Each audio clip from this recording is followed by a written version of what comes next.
Prince, come. Hey, good boy, Prince. There's that kitty loyalty.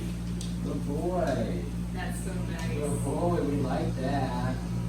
We like that. Doesn't get it right now. She's always doing that. Good boy.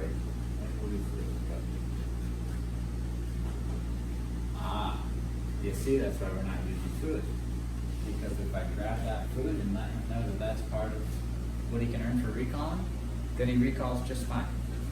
But I never adjust the attitude of what's in it for me.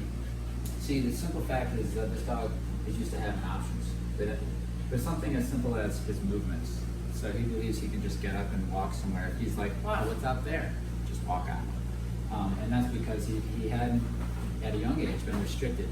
You know, where you tell your dog, hey, don't leave this room, or don't go over there, or don't do this. And consistently kind of limiting what they can do around the house.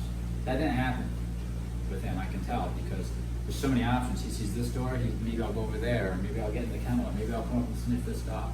So it's a dog who hasn't had a very strict boundaries in his life. Starting to get that applied here, okay?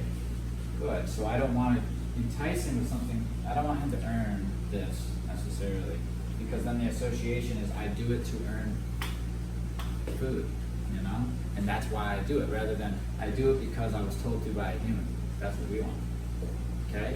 And the way that we do it is that it is more difficult for me as a trainer.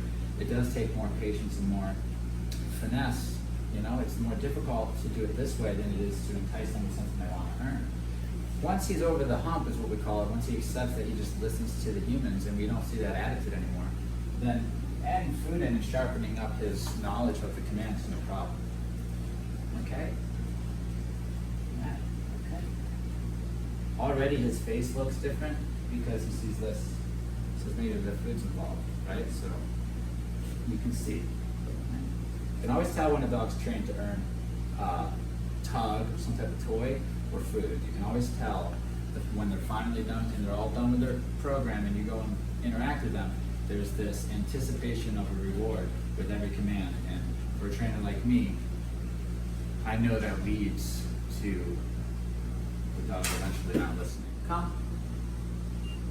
Good boy. Didn't he? Good guy.